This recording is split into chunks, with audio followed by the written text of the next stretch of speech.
Hello, and welcome to the Gravel Ride podcast, where we go deep on the sport of gravel cycling through in-depth interviews with product designers, event organizers, and athletes who are pioneering the sport. I'm your host, Craig Dalton, a lifelong cyclist who discovered gravel cycling back in 2016 and made all the mistakes you don't need to make. I approach each episode as a beginner to unlock all the knowledge you need to become a great gravel cyclist. This week on the show, we welcome back my coach, Justin Bowes from Fast Cat Coaching. We're going to talk about my experience at the Unbound 200 in 2024. If you haven't listened to my first episode with Justin, go back in your feed a couple episodes and we talk about some of the preparation I was doing leading up to Unbound. This episode will complete the circle. We'll talk about those final 4 weeks of my training. We'll talk about my trip to Kansas, what those days leading up to Unbound looked like for me, how I felt during that day, everything I went through, and how much I enjoyed hanging out with my Kansas crew. Big shout out to Doug, Phil, Bucko, Alec, John, Ryan, everybody we encountered out there. I had a blast out there in Kansas, as you'll learn in this episode, and really it couldn't have gone much better for me. Before we jump in, I did want to shout out a few companies that definitely helped me along my way. First Endurance for nutrition and hydration, SRM for their great power meter pedals, Tifosi for glasses, OneUp USA for my bike storage systems, and of course, my friends at Fast Cat Coaching. With that said, let's jump right in to this discussion about the Unbound 200 2024. Craig, thank you for having me. It's good to see you again. Post Unbound, we did it. That's right. You did it. Yeah, you did it in a big way. I appreciate you coming on board and being my muse to help me tell my story. I feel like you were an integral part of my life for a while this year. In our last episode, we talked about kind of what the run up to my non-cycling related vacation looked like. And maybe we pick up the story post that vacation. Sure. Yeah, it was. We discussed on the first pod that we were having a little bit uncharacteristic buildup, not only because you had some prior work obligations with as far as travel, but we were starting quite late as well. So we had to be a little creative in how we wanted to approach your training. So right when you were leaving, we had really built up your training load. Because obviously we knew that you were going to be leaving and you're going to have time off the bike. You weren't going to be completely immobile. I mean, you were going to be able to do some running and walking and some lifting and a few stationary bike sessions in there and things like that. But it's not the most ideal Unbound training, especially when you're training for the 200 and we're only a couple months into it, or a couple months out from it, I should say. And so the thought behind how I wanted to structure your training was to take advantage of the amount of time that you did not have to train. And so where a traditional buildup would have multiple big ride days on the weekends, not only that, but then also during the week, you would have your meat and potato interval session, but also bookend it with some big endurance rides on the front end and the back end of it. But you just didn't have that available to you. So I needed to make sure that we were going to take advantage of not only the lack of time that you had available to you, but also you're no stranger to endurance athletics. So you had a background that I could work with. And that makes all the difference. If you were just coming to me off the street and say, hey, can you get me ready in less than 4 months for a 200-mile gravel race, the hardest 200-mile gravel race in the world, that would be a different story. But thankfully, you had some background in endurance. So it wasn't a foreign concept to your body. It was interesting in my training block leading up to Cuba because we really didn't do a lot of meaningfully long rides. Right. But I also understood, like, I'd never really done meaningful intervals before. And clearly, like, the workouts you were prescribing to me that were 1 hour in duration, I was pretty tired afterwards. Like, I felt like I really gassed myself because now that we're looking at a power meter and we're really saying it's not like perceived level of exertion. It's like, here's the exertion you need to achieve. Right. And it was really, I mean, frankly, it was like I was burying myself on a lot of those workouts, which was very different than anything I'd been doing in the decade before, to be honest. Right, right. And I mean, it's the old adage, quality over quantity. And again, I keep coming back to the time crunch. I mean, that's what we were up against. And so I really wanted to make sure that the lead up to your trip to Cuba, but then also once you get back, we added enough load to you, to your training so that the break was needed. And so your body would be able to absorb all of that load while you're gone because, yes, you would still be active, but you weren't training. And so it allowed your body to recover from all that. And by the way, Craig did an amazing job of hitting all of his workouts. Like, I want to say there's less than a handful that were just kind of like didn't nail them perfectly, but it wasn't for the lack of trying by any means.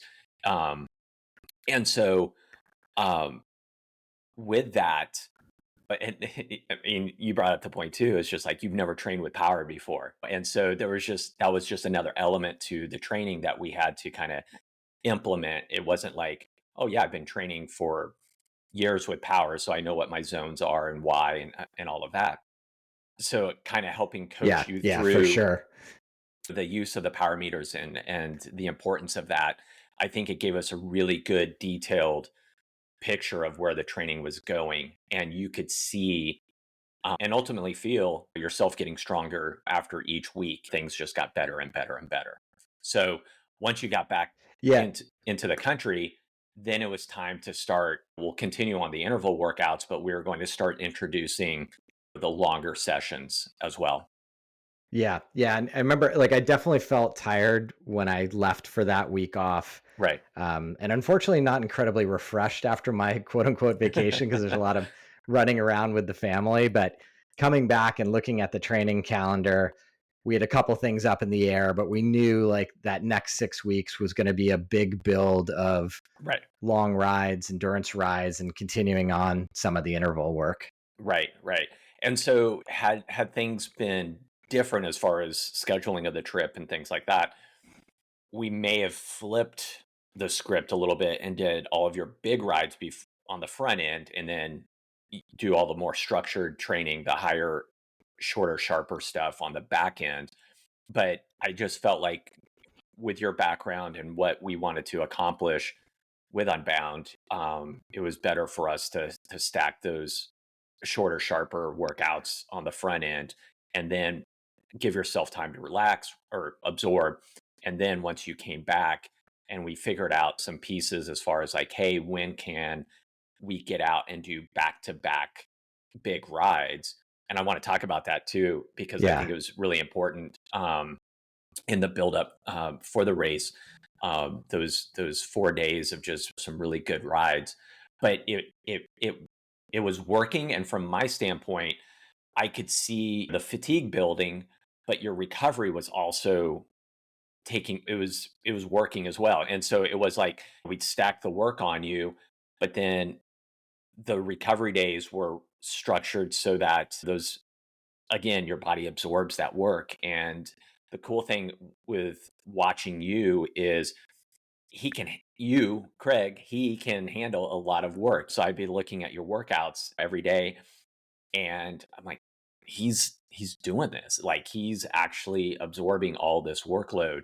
And that's where it was really starting to fuel my confidence in what you were going to be able to um, accomplish at Unbound was not only is he nailing all these workouts, but he's also recovering on the backside of it too.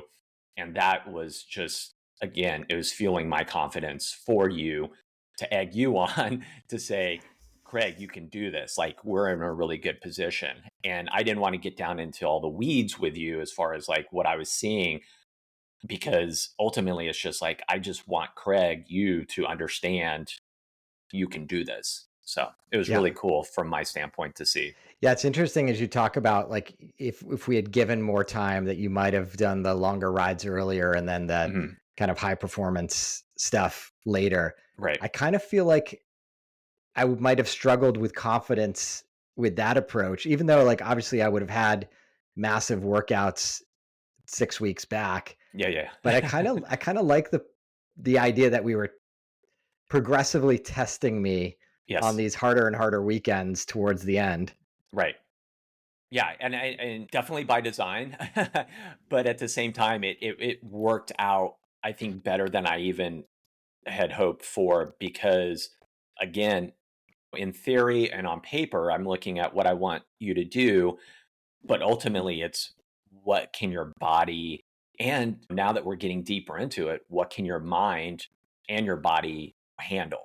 And so that's where the coaching science and the coaching art kind of blur the lines together of like, okay, this is what I expect him to be able to do, but this is what I'm seeing him doing.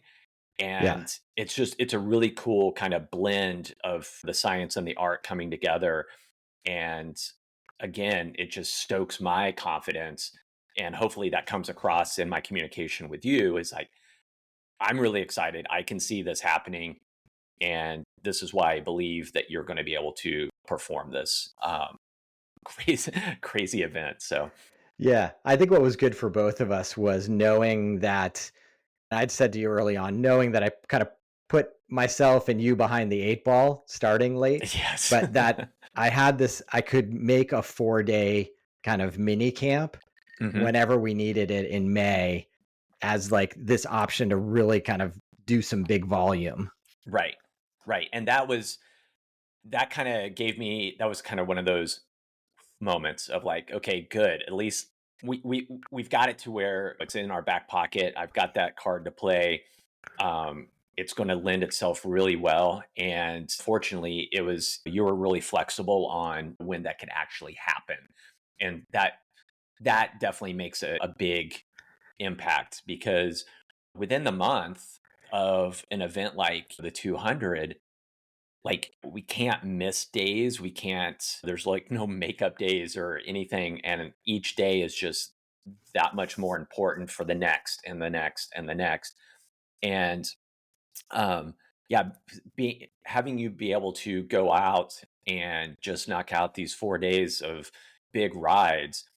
And when we were talking about how we were going to do that, when a lot of, I don't want to say a lot, when most people have that kind of that opening of like, hey, I'm going to do a mini camp, whether it's a long 4 day weekend or in the middle of the week, however it works out, they're so excited to go and put in the big miles. They've got free Yeah. time. They've got the hall pass to go and just train. That's awesome. That's great. But the biggest mistake made by most people that do that is they go out and do a 7 or 8 hour ride on day one and they're not used to that. And on day two, day three, they're just like, yeah, 2 hours here, 3 hours there, whatever. And if that, because they just completely blew themselves to the moon on day one and weren't ready for that. And Yeah. so I prescribe to you that we'll just stair step ourselves into that block so that we get the most bang for our buck out of that mini block of training. And it worked. It worked well. Yeah. I think that was definitely a critical weekend for me. I think I rode 4 hours kind of mixed terrain with a buddy of mine on Thursday, Mm. 4, maybe 5 hours on Friday, and then 8.5 or 9 on Saturday, and followed up by 2 or 3 on Sunday. Yeah, that was, again, it was a big chunk of time in the saddle. And it was a big um bite on your end. I mean, to take to put in that much time. But again, it just speaks to the training that we did leading into it helped your body absorb those big days. And Yeah. once you came out of that, to me, like I didn't want to like pile on just like the rah cheerleader, like, oh my God, he's gonna do this sort of thing. I internally, like on this side of the screen, I was like, hell yeah, like this is going to work. Like he's going to do okay at this at I this think I race. got a So, hell yeah in the comments in Training Peaks. yeah, you probably did. So, Yeah, that Saturday, I think that for me, that Saturday ride was the one that I reflected on game day, because it was 10,000 feet plus of climbing yeah. in very, very challenging terrain. Like, in fact, like, I forgot, because I don't go so far north as much, like coming across Pine Mountain and up San Geronimo Ridge, things that the locals around here might understand. Like, it was just super rocky. And this was like 6, 7 hours into the day that I hit just these trails that I just forgot how steep they are and how rocky they are. So when I came home from that and was able to get on the bike the next day, I was like, okay, like, it was only 77 miles and I'm doing a 200-mile race, but I did the elevation, and I Yeah. can guarantee some of those miles were a lot harder to come by than what I'd experienced in Kansas. Yeah. I mean, just quickly for the listeners, just kind of giving some numbers behind the that particular ride. I'll preface this by saying even the professionals in the 200, they're not going to be able to go out and mimic an exact 200-mile day. And so it's just that's a big day for anybody. And so if you can get in, for you, we're targeting, like, we had the kind of the beat the sun goal. Hey, I'd like to get in under 15 Yep. hours. Just a couple, just high level. This is kind of what I want to do. So when you were able to clock in at over 8.5 hours in the saddle with over 10,000 feet of climbing and coming in with a TSS of over 400 in under 80 miles, that's a big day. And you're right. Of course, it's not 100 miles or even 125 miles or anything like that. Like, most people who do the 200, who have serious training behind them, they're going to be pushing that 150-mile training day on their last big training block. But you being able to get out there and produce the power that you did, the load that you were able to accumulate, and the efficiency, I should note, the efficiency factor that you were able to um, complete this ride in. Again, it was just like, it's just pure gold in the bank, like not even cash, like gold, like it's solid, it's tangible. Like, he's going to be able to reflect on this ride when things maybe get a little dark in Kansas, and be able to say, I look what I did, like, I can do that. And so when you have a ride like that, Craig, Yeah. it's really good. And it's hard to quantify from a coaching perspective to an athlete until they actually do it, of like what that truly means to the end goal.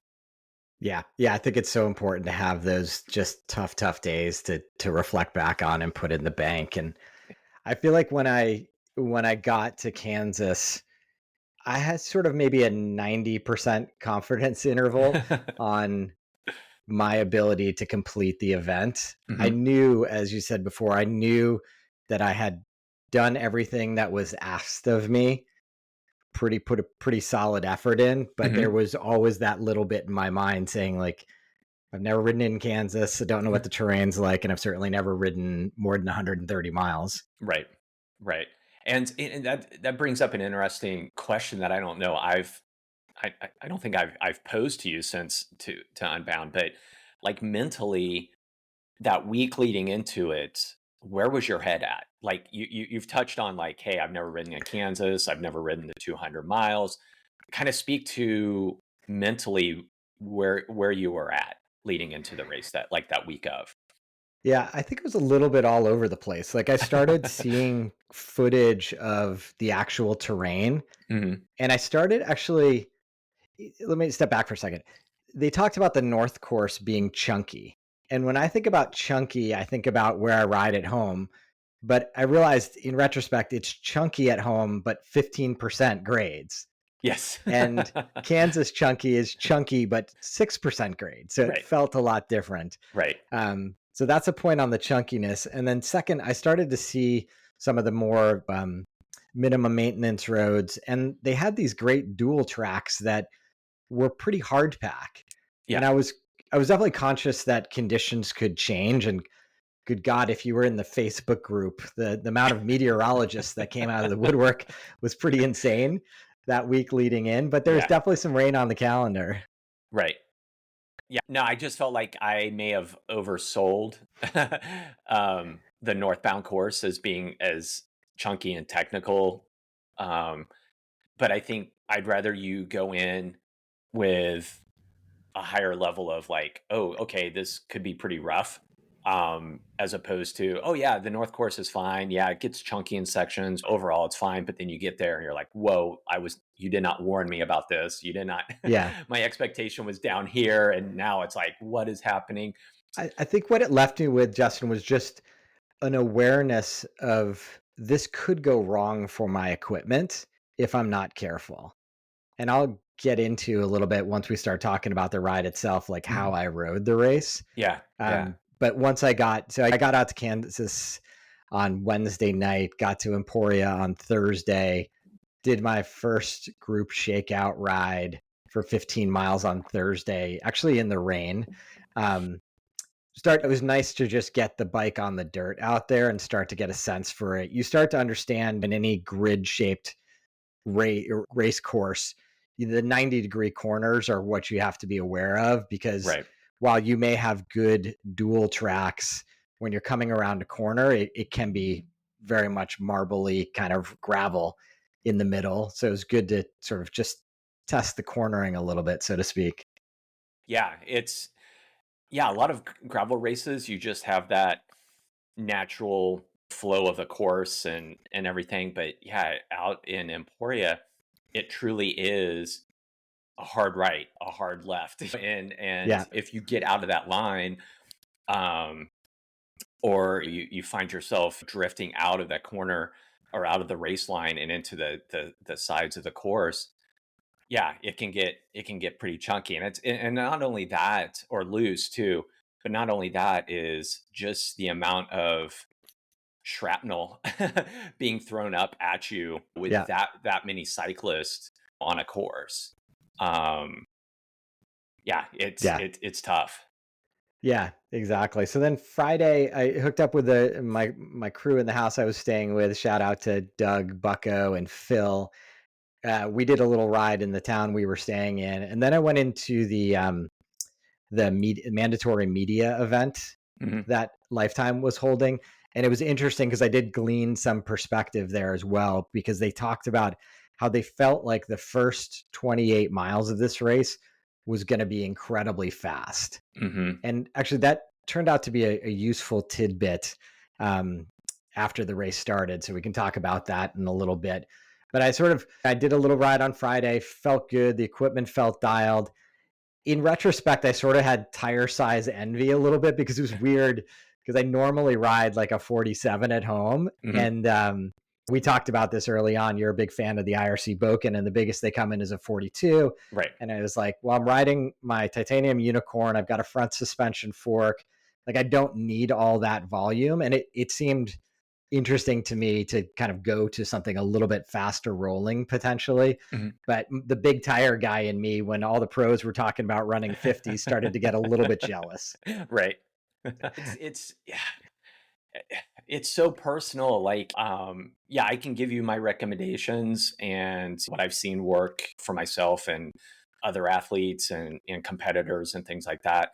But yeah, it really comes down to your comfort level of, what you can ride and what feels good underneath you and things like that. And I yeah, I'm all about my IRC tires, but at the same time, yeah, I couldn't help but be a little like, hmm, 50 would be pretty nice. I And did talk to the IRC guys, and they said, hey, the guys are from Japan are here, and yes, I'm making them listen to all these pros who are talking about 50s.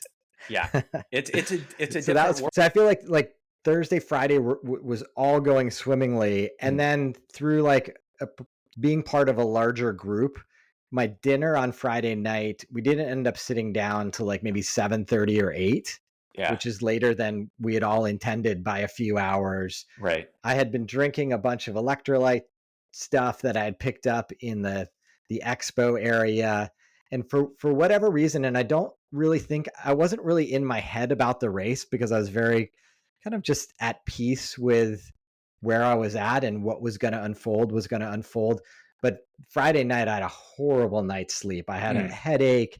I just kind of couldn't go down, right. which definitely rattled me getting up at 4:30 Yeah. a.m. to start eating on Saturday morning. Right, right. Yeah, it's tough.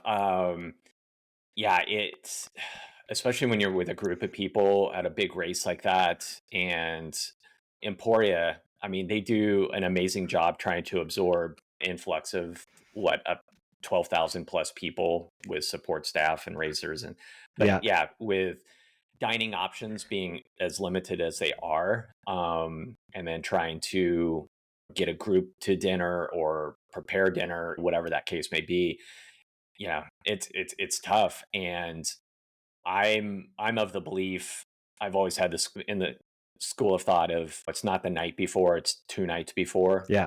Yeah. as far as like your most important rest, and recovery time and things like that. Because even if Craig, even if everything went perfect on Friday night, the enormity of what you're about to do on Saturday morning will keep you from having a restful night's sleep. It's just, yeah, maybe you fell Yeah. asleep a little bit quicker, 100%. but just knowing that, hey, oh my gosh, I got to get up at 4:30. I've got to have double check this, triple check that. I've got to start eating like Yeah. immediately. I got to make sure everything's functioning.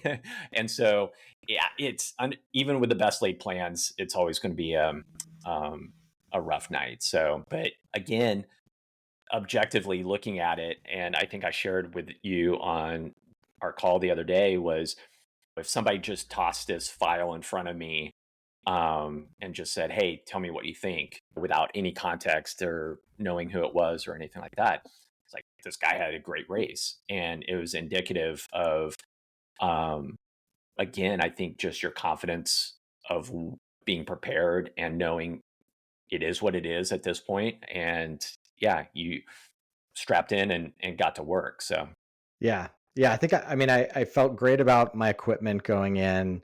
I spent way more time thinking about hydration and nutrition than I ever had before. And I was really jazzed with the way the First Endurance EPO Pro high carb drink worked for me. So to give some perspective, I used two 12-ounce bottles of the high carb drink, and then I had a Usway backpack right, with water in it. And my right, plan was, at every opportunity to refill those bottles, I would refill with the First Endurance high carb hmm, mix. right.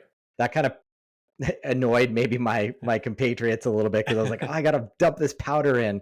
And by the way, for any product designers out there, I need a product that will encapsulate a serving of First Endurance that's better than a plastic bag and faster to pour into a bottle.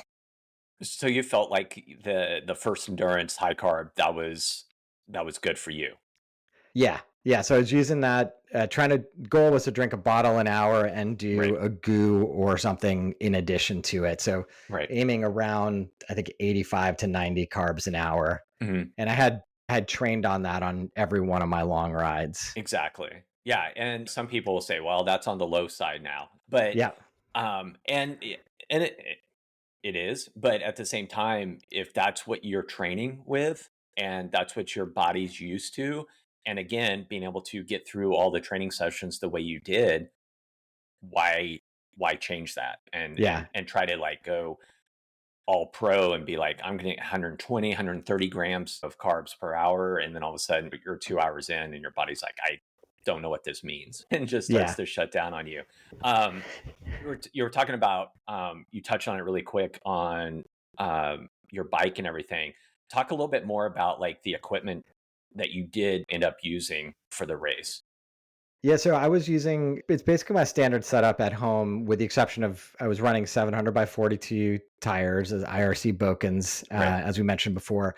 I did have the RockShox suspension fork on there as well as a dropper post. right. I considered taking the dropper post off, um, because I didn't think it was going to be warranted, but I'm glad I did not. I'm glad I left it on. Interesting. Okay. Part part of that rationale was nothing new on game day kind of Right. Sure. philosophy. Sure. Um, but I can go on and on and on about dropper posts. And in the context of Unbound, it certainly enabled a heightened level of comfort during any of the technical sections. So Little Egypt and Right. Caw reservation. And then oddly, like on the longer, kind of just gentler downhills, it just allowed me to really get in sort of a chilled out yet aero position. Okay. So it turned out really well. And obviously there's like a slight weight penalty Hmm. with it, but it just provides me so much comfort when I go downhill and so much confidence Hmm. that I was like, I'm just going to leave it on. And I'm totally glad I did. Nice. No, and I don't think we talk much about droppers when it comes to to Unbound. I don't think that's like any of the like the hot topics. It's all Yeah. tires, and now that they've banned aero bars from the pros and stuff, I mean, it's just like all the focus is your number holder now, so you can Yeah. keep it flat and aero and all of that, and then your tires and wheel choice. But yeah, dropper, like I think it makes a lot of sense, especially just from a positioning standpoint of just giving you your body a different position for that long of a period. Because if you think about how being in a static cycling position for 13, 14, 15 hours, Yeah. being able to mix it up and know that you can, like you said, just have a little confidence boost and just like a different position for those descents, taking some pressure off your lower back, off your hamstrings, the glutes, all of that. I mean, the little things like that really do add up, especially over the course of that type of distance. Yeah. Yeah. Exactly. I do feel like at this moment I should make one admission to my training progress. I will say, like, the one area, Justin, where I felt like I fell down when fortunately it didn't bite me in the ass is while I did do a ton of foam rolling, Hmm. I wasn't as committed as I should have been to my foundation back exercises. Truth comes out. It's funny because I doubled down on my foundation back exercises the month leading into Unbound. I've always had a really Yeah. strong back, partly from swim background and everything, but um, as we gotten older, things are just a little bit, they make themselves a little bit more aware. And a day like Unbound, granted, I did the 100, not the 200. It's still, it adds up. And so I was just like, I'm doubling down on my foundation work. So instead of a minimum of twice a week, I was doing it 4+ times a week. Yeah. And I've definitely felt a difference. Just finishing and standing in the finish corral with everybody, and it's like, wow, I can actually like stand straight up. Yeah. Normally you have that pre or post race kind of like slouch and slump, and you're like, Yeah. ooh, and have to like come back up to vertical slowly. But yeah, big time. So interesting that you mentioned that. So yeah, 100% it was not a recommendation to not do those things to anybody Don't do listening. what Craig did on that. Yeah, exactly. So talking about race day, I mean, Yeah, so I was surprised, like it was very hassle free to kind of get to the start line. yeah. Probably got there maybe a few minutes later than probably could have gotten further up in the peloton, if you will, Okay. if I got there a few minutes early, but we were there maybe 20 minutes early and we got right to basically to the 14-hour flag, Hmm. which is where we decided we were going to start, because Hmm. it was important to me. I know from past experience, it's important for me to kind of get swept up and make miles when miles are easy. And so I was pretty adamant with the crew that I was with that, like, for me, this was like an imperative. Like I definitely wanted to start there and ride in a big pack for a while. Yeah.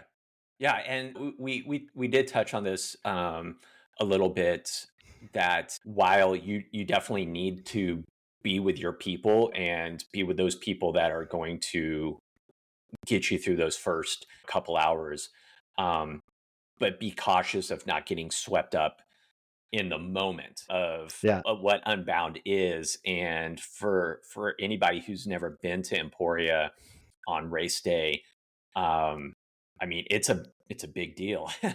And it's very easy to get caught up even the days leading into the race of, oh, we can go do another shakeout ride, or let's spend 5 hours at the expo on our feet because we're having so much Yeah. fun and we're talking with everybody and things like that, without much thought of like, oh, by the way, the biggest race of your life is 2 days away and you need to like chill and relax. But um I totally agree. Like when you have to take advantage of those easy miles, um, with the caveat that, hey, I don't want to get swept up and do too much too soon, but I also want to, as you say, make hay while the sun is shining, right?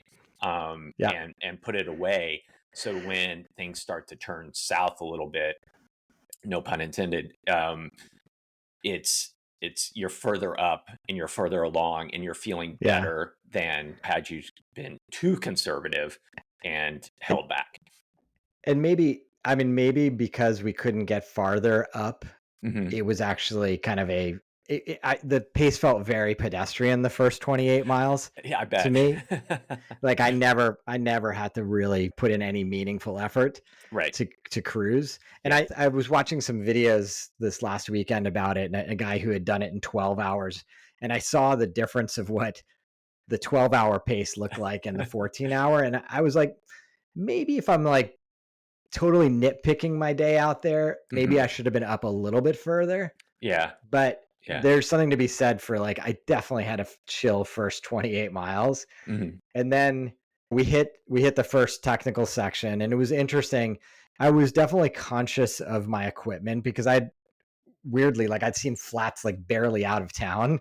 Oh And I was yeah. like, Oh yeah. God, I don't want to have a flat. There people are flatting all over the place. Yep. We would hit the technical descents, and you had to ride in one of the dual tracks were kind of the safest way there. And there was little rocky kind of drop offs, nothing too technical if you had a clean look at it. Right. But as you were riding in a group, sometimes you're inevitably forced into a line that you wouldn't have opted into. For And I think sure. that's where you risk flatting or crashing. Yeah. And I think that's where most people get into the big trouble is they try to they try to switch those lanes Yeah. when they really shouldn't.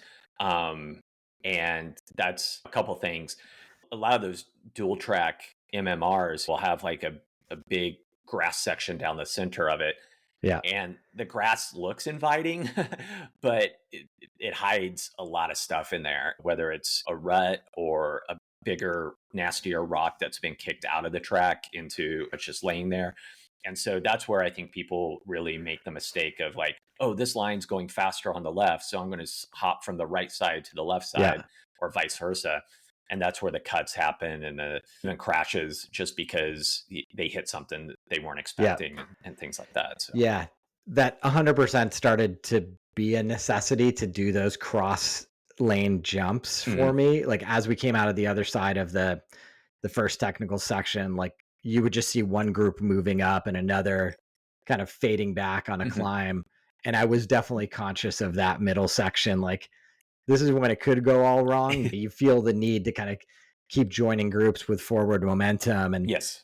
I was very pleased that my buddy Doug was right there with me. I had kind of no sense because I was just sort of focused on staying with that group in the first 28 miles. And when we came through the technical section, it was great to see his enthusiastic face pull through. And I was like, this is awesome. Like, cause we hadn't ridden together but once or twice. So it was great to see that we could potentially spend a bunch of time together. Mhm. So from, mile 30 to mile 100, we were riding together and riding with groups. It's interesting in Unbound because the amateurs can use aero bars. So you would see these guys and girls who would kind of maybe go slower on the hills, but once you got on the downhill or a flat, Mhm. they were happy to have a train of people behind them. And I'm not ashamed to say I was taking advantage of that as much as possible. Heck yeah. Yeah, yeah, yeah. No, real quick before I forget, I think on the first pod that we did, um, you were asking me about the climbs, and because I had given you some description of like punchy, um, death by a thousand cuts because of just the how many there were, Yeah. succession and things like that. Now that you've done it, like what was your overall um observation as far as like the climbing was concerned. Yeah, I mean, everything's so short relative to what I'm used to, and I Hmm. knew that was gonna be the case Yeah. going in, but on the plus side, you can generally always see the top of them, so you kinda knew and you could gauge your efforts.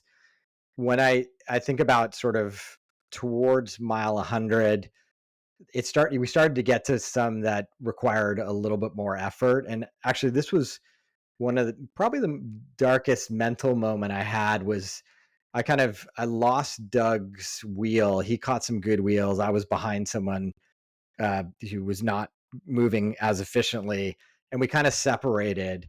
And I thought to myself, I don't feel like I want to make this effort over the top of the hill to Hmm. bridge this gap. Hmm. But I was also staring down the barrel of like the one guy I know in this race Right. is now riding away from me. Right. So it's a little bit of a dark moment there. But to your question about the hills, like I was comforted that I could always see the top. I knew they were quite short relative to what I'm used to riding. Hmm. And it was really a matter of, for me, I think three times I ended up getting off on the last 25% of a climb or last 15% Okay. because I gauged that I could do it, but I felt like I was going to go into the red too much. And it Mm. felt prudent to just hop off real quick and walk. And that was pretty late on though, right? Yeah. Yeah. Yeah. Yeah. It Yeah. wasn't like mile 30 and you're like, okay, I'm going to start saving. Yeah. Not at all. Not at Yeah. all. Yeah. Yeah. So it's interesting. There's a lot of mental gymnastics between mile 100 and 148, which was the second checkpoint Right. for us because I had lost Doug. It was starting to get hot. It was just, I had talked to a few people, and you probably mentioned the same thing to me. Like, you can't think of the totality of the 200 miles you have to do. You really just need to break it down into chunks. Yep. Right. So I started really thinking about our crew chief, Phil, who was a godsend out there. He had such great support for us at the aid station. We had an Nice. easy up. He had everything imaginable. I knew he had bottles on ice for me. So I jokingly referred to miles 100 to 148 as Project Phil. Okay. And everything I did either was a positive effect towards Project Phil or a negative effect. Okay. So if I found a good wheel or I was riding well, I was like, okay, we're making progress. We're gonna get to Phil. And if I fell off the pace or something, I was like, this is a serious blow to Project Phil. And it's funny, I started sort of naming a few of the characters that I would ride behind, and there was a guy I was calling the Orange Crush because he had an orange jersey, Okay. and he was like one of those aero bar guys, Right. Right. um, which was quite helpful. And then at one point, I got a really nice. I started following a guy with a Beat the Sun patch on his hip pack, Okay. and I was like, that's a good sign, actually. Like, if this guy has clearly beat the sun in the past, He knows what this he's is doing. probably a good sign. So got into a rhythm. The mile 110 or 112 water stop I'd forgotten about. And that was absolutely a godsend Mhm. because um, I just needed some relief. And the volunteers there and everywhere were just phenomenal. So they poured a bunch of water over my head and just kind of cooled me down and filled me up and set me on my way. And so I got to mile 148, and my buddy Doug was sitting in the chair with Phil, and I was like, "This is great!" Like, I wasn't expecting to catch Doug again, Right. so that was a nice sort of mental jump. And he had run out of water, so he wasn't feeling that great. But he's like, Oh, I'm gonna head." He'd been there a little bit, I don't know how long, but Phil had taken care of him, got his bike all tuned up, and he's like, "I'm gonna head out, but I suspect you'll catch me." mm, And in my head, I didn't know whether that would be the case, but yeah, I ended up heading out of town and catching up with Doug, which was great to just know that I had someone to ride with, for and sure. he rebounded quite well for Nice. that the last 50 miles of the race. So we were Mhm. very simpatico. Nice. Did I didn't ask you this, but just talking about the aid stations, did you give yourself like any treats, like something to look forward to in the aid stations, or did you just keep it strictly So I had business a food? vision of a lot of treats. I asked Phil to get me some gummy bears. Okay. Unfortunately, all the gummy bears melted in the sun, Ugh.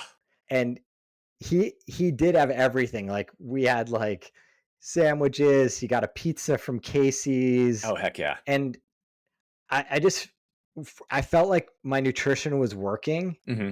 and so I was kind of like, besides some Lay's potato chips, I Hmm. was like, I'm just gonna stick with the program. I never rolled in feeling like super hungry Good. or anything. So I was like, I'm doing something right. So why don't I just keep doing it? No, that's great. Yeah, I know from other athletes that I've coached for the 200, they always will have. I mean, yeah, the Casey's pizza is clutch. Like, I think everybody knows, like, if you're coming to the Midwest, you got to get a Casey's pizza in your aid station, or a cheeseburger, or potato chips seem to be like high on the list as well. Yeah. That tends to uh, be a really good favorite, just because, I mean, it's like the salt you want, the starch and the carbs, and all of that goes down really easy. And then usually like a Mexican Coke to Yeah. wash it down with. So how were your timing wise? How long did you stop? Very little amount of time. I think my ride time was just under 13 hours Hmm. 30, Yep. and my total elapsed time was 14. Yeah. So two And dedicated aid stations and y- two water yeah, and oases. I stopped at both aid stations. I honestly think at mile 112 at that neutral aid station when they were pouring water on me, Mhm. that might have been longer than my checkpoint 2 stop.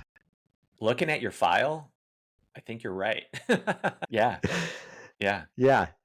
So yeah, it was a bit crazy. Like I just didn't. I like. I know myself. Like I know just need to keep going. So Right. I didn't like. I sat down for a minute, and Phil was great. He was like there with lots of stuff, but I was like, let's just swap the bottles out. He put some ice down my back. He put my pack in the cooler, like to get ice water on it. Mhm. And after a few things, lubing up the chain, etc., making sure the bike was all right. Yeah, I just felt like it's time to go. Yeah. No, that's good. That's definitely um, a word of caution to athletes, especially new to the 200, of like, unless you're in a bad state, in a bad way, you want to minimize the amount of time you hang around in the aid station, just because your legs start to revolt a little bit, and they don't want to cooperate. And so the shorter time you can, the quicker you can get in and get out, um, with giving yourself enough time to resupply and not forget anything, is always going to be better than just standing around for 10 plus minutes, jawing with everybody and things like that. Because if you don't need to, man, Yeah, get 100%. back after it. So, Yeah. Yeah. And I think at that second aid station, mile 148, I think Doug was a lot more conscious of the idea that we could beat the sun than I was. I think okay. the last 50 miles had been a little bit mentally hard on me. I was not in Mhm. a dark place by any means, but I'd kind of was like, this is what it is. Like I'll pedal as far as I can pedal and as fast as I can pedal, and it is what it is. But he had never beat the sun before, and I think he saw it as a really great opportunity. And as we had talked about it, as my number one goal was to finish, second goal was to finish healthy, and third goal was to beat the sun. Right. It was great to know it was out there. And the funny thing was my Wahoo it had 54 climbs as the listed number of climbs. And I believe by aid station 2, by checkpoint 2, we'd done 52 of 54 climbs, Right. Right. Yeah. which is pretty crazy. So we'd done like close to 10,000 feet of climbing already. And I think they maybe have listed it as 11, but anyway, negligible amount of climbing over the next 50 miles. So I was like, well, that feels good to know that most of it's behind me. And everybody had said this, like getting to checkpoint 2 was really the hardest part. And then Right. you just need to ride back to Emporia. Yeah, exactly. I mean, there's always going to be a joker station or segment. Generally, it's like the Cahola Lake climb. Yeah. Um, and for those who don't know, or didn't follow the weather or anything like that, we had pretty optimal conditions all day. I mean, we started Yeah. um, cloud cover, cool, nice, favorable breeze, all of that. And for us in the 100, it wasn't until we really got closer to Cahola Lake. I mean, it was like after the aid station, which we shared there in Council Grove, um, the clouds were starting to thin out, and you see a little bit more of a Yeah. shadow underneath you and everything like that. Um, but you guys were in it longer, the heat, the sun, and everything like that. But it still wasn't like in 2021 where it was just essentially a hair dryer on your Yeah. face the entire day. Um, and so with the Cahola climb, that can always be a spoiler. And I think I mentioned this to you on our call the other day. It was like a lot of people, as soon as they get over that climb, you're roughly inside the last 25 miles basically to the finish. And yeah, your climbing's essentially done too. And people like, oh, this is great. And just like get on the gas. And in a 10-mile span, they're completely shattered and on the side of the road because they just completely underestimated, whether it be the previous 70 miles or the previous 180 that you just did are in your legs. And any extra effort can really put you in the box really quickly. And a lot of people's wheels fall off after that Cahola climb, because they're like, oh, we're done. Yeah. Yeah, but you're not done. You still got some mileage Yeah. ahead of you. Yeah, So, exactly. I think we were looking over our right shoulders at the sun and mhm. looking at it kind of starting to go down, and Right. we're like, we do need to keep going pretty efficiently Yes. to Yeah. make it. And you continue riding the dirt roads, and then you go under the highway, and then you're at the university, and you've got that final paved climb Yep. before the finish line. Yep. And we're gonna do this. We're gonna do this. Yeah. And I think we ended up finishing like 15 minutes to spare before the sunset. No, it's awesome. And I think to put it in context, this is the first year that a lot of people were nervous about it because the start time had been pushed back to accommodate the new starting protocol with the pro men, then 15 minutes later the pro women, and then essentially Yeah. a half an hour behind them, you all started. So I mean, taking away 30 minutes doesn't sound like a lot, but when you're up against the sun actually setting on you, it comes quickly. And like you said, I mean, you had 15-ish minutes to in your pocket. Yeah. That could have easily gone one way or the other, quickly. So, Yeah. um, Yeah. You could see, to your point earlier about the aid stations, like you could have very easily burned 15 minutes sitting around on your ass having a pizza. totally. And I mean, and not 15 minutes at one. You could do 7 here, 8 there, and in the grand scheme of things, in a 14-hour race, what's 7 minutes, right? Well, Yeah. you add that up, and all of a sudden you're finishing in the dark. Yeah. Yeah. So 100%. So yeah, I mean, crossing the finish line was great. I mean, riding down Commercial Street with Doug was nice. just fantastic That's to so cool. have us, yeah, have us both meet our goals, and the crowd were great, and we got our names announced, and Nice. uh, yeah, it just like it wasn't lost on me the entirety of the experience. The town was wonderful. It's obviously a grand spectacle of the gravel cycling community. Right. So I think coming down that I was genuinely emotional. Just felt very fulfilled with my day and effort to have Mhm. it conclude before sunset and come down that finishing line. Shoot, it felt great. Yeah. Oh, I bet. I mean, I did share this with you the other day. Not only did I have you competing, but I had one other in the 200 and another one in the 100. And as a coach, even though I was racing, I still have like, you know, the best I could compare it to is being a father of three. It's like you're looking after your kids, right? You're nervous for them. Yeah. And um and so after I got done and cleaned up and went about the rest of my day on Saturday and everything like that, now I turn my I turn my browser to the race results to see how everybody's faring out there and at projected times and things like that. And when I popped open my laptop and pulled up the results, and you were still on a course, obviously, but just seeing your splits come in and everything, I was just like, damn right. Like, look at this guy go. Like he's actually doing this. And we can talk about it all the time as coaches of like, I know that I was giving you the proper training and you were Yeah. executing the training and things like that. But you never, I mean, there's so many variables that can show up on race day and mechanically, correct me if I'm wrong, you had a clean race mechanically, right? Yeah, totally clean. Yeah. Yep. And for that to happen just by itself is amazing. And then on top of that, you hit your nutrition and hydration and everything just it worked. So with a race like Unbound, you know that something's going to go wrong. Somewhere, some Yeah. way, something's going to happen. And it's such a rarity to have a clean run, especially on your first time, not knowing what to expect and all of that.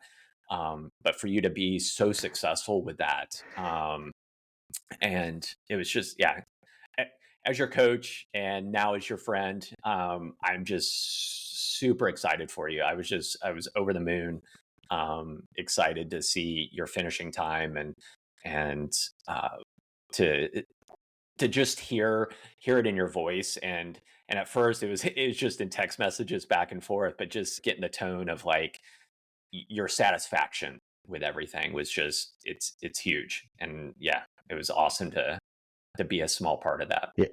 Yeah, no, it means a lot. It's been a great journey working together. It's been very fun. I haven't had proper coaching in ages. Um, and I recommend it. I recommend you. I recommend Fast Cat. It was enjoyable to just go through a process, see improvement Mhm. along the way, Yeah, build confidence to do something that I'd never done before, and frankly, that I was a bit scared of. This rightfully so. whole journey started because I wanted to do something that scared me, Right. and to come out the other side of it, I'm very grateful for the entire experience the last 6 months together. Oh man, Craig, it again, it's been a privilege and just exciting to see how you developed and just your professionalism with regards to your training and accepting some new guy that you've never met before be like in charge of this craziness and yeah, it just you didn't flinch. I appreciate you being cautiously questioning about, hey, why are we doing it this way? Where are we going? Why would you have me do this instead of that? I mean, that it wasn't like I ever thought, oh, he's questioning my ability or anything like that. He just generally wants to know why we're doing the training that we're doing. Yeah. And and I appreciate that. Like I love when my athletes are like engaged to the point that they want to know. I mean, it's nice too when you just blindly follow the plan, but when you're so engaged and you're so invested in the outcome of this goal that you've set for yourself, and you're like, "Hey, I just want to know what's going on," and it it just it tells me again, it's just another little box to check with my coaching hat on of like this athlete is he's invested, like he cares and he wants to do what needs to be done to succeed at this goal. And that makes a big difference on my end, because then I know, yeah, these are going to be hard workouts and they're going to put him in the box a couple times, but because he wants it and he's wanting to follow the plan, and be consistent with it, he's going to do really well. And yeah, it showed. So um, one final question, if I Yeah. can, and I touched on it on our call the other day, is like on a scale 1 to 10, how would you rate this overall experience from training to the event to your your overall experience with Unbound here? Yeah, I said it last week, and I think I'll stick to it. It's a 10 out of 10 for me, Okay. and I was the hoping it might experience was change.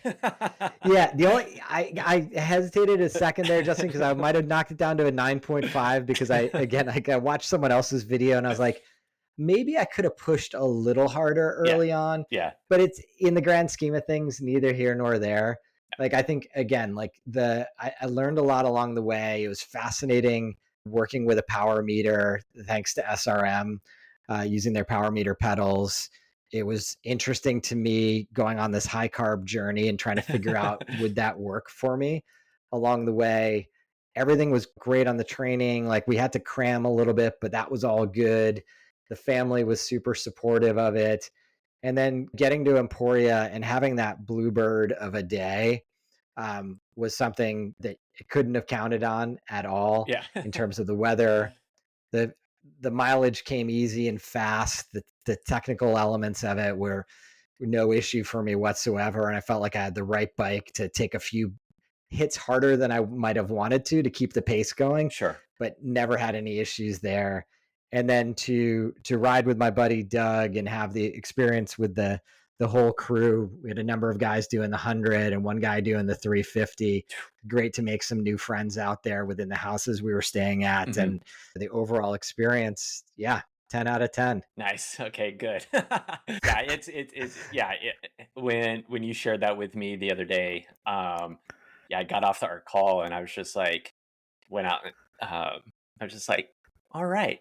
I I it's just it's so rewarding to see an athlete just like check all those boxes and feel good about what they accomplished. Because yeah, I can put together the plan for you, but it's ultimately all on your shoulders to execute, Yeah. to take care of all the variables outside of the training plan. That is, recovering responsibly, being diligent to the consistency of following the plan, and all those little things that I can't even like begin to help you with. That's just your Yeah. life. And so, um, again, Craig, congratulations. It's so cool to see and have a time like that. I'll give the listeners a little number crunch here real quick. You're right. I mean, you were just in under 13:30 at 13:27 for 203 miles.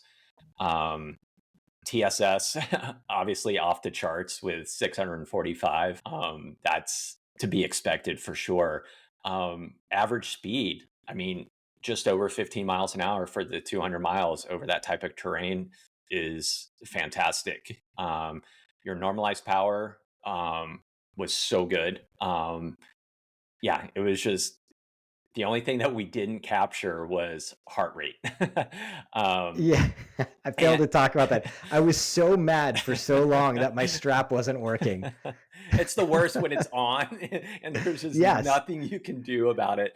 I Um, kept thinking, like, by the first aid station, I would take everything off and recover it, which I did. And then it still didn't work. yeah. And like halfway through the next segment, I just like ripped it off my body and shoved it in my in my pocket.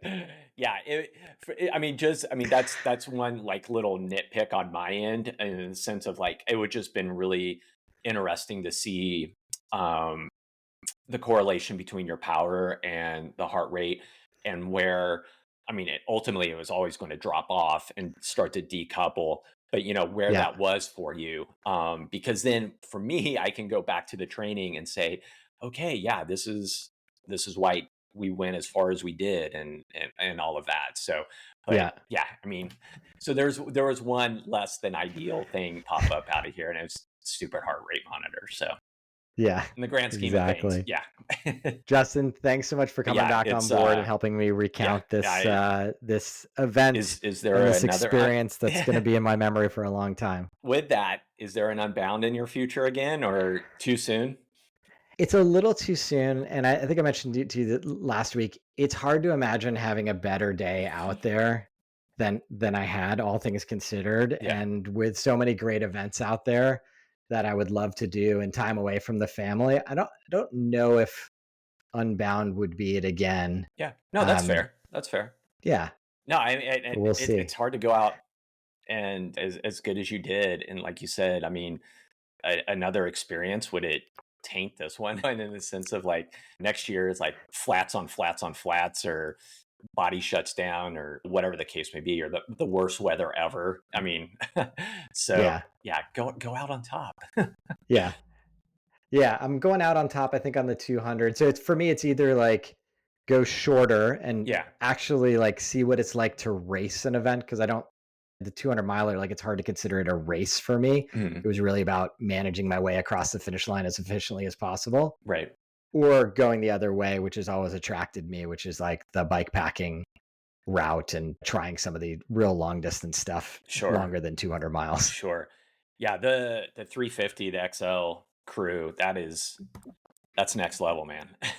Yeah, I, it's I, I always super. I, I always like tease myself like that would be so cool just like to push your limits and see what that's like for that distance and everything. But then reality kind of sets in on me and like you're not going to do that. So I'll stick with my 100. I love my 100 distance. Yeah, yeah. I feel like there is like an overnight riding experience that I need to have as that next unchecked box. Sure. I've done like the team racing 24 hours, but I've never done sort of a Straight through. self-supported Yeah. overnight. Yeah. Yeah, straight through. So I am curious about that. But why don't we leave it at that? That'll be a Yeah. mystery. And if and when I decide to do something crazy like that, we'll chat more about it. Heck yeah. Love that. Good to talk to you, Justin. Craig, it was great seeing you, and congrats again, man. It's awesome. Thank you. That's going to do it for this week's edition of the Gravel Ride Podcast. Big thanks to Justin for all his help preparing me for Unbound 200 and for coming back on the show and being my muse to allow me to tell this story. Hopefully, it encourages some of you to do something you're scared of. That certainly was my goal when I signed up this year. The body is always capable of more than you think it can be. And it's always good to get scared when you sign up for some of these events and really do something that you can feel proud of. Until next time, here's to finding some dirt under your wheels.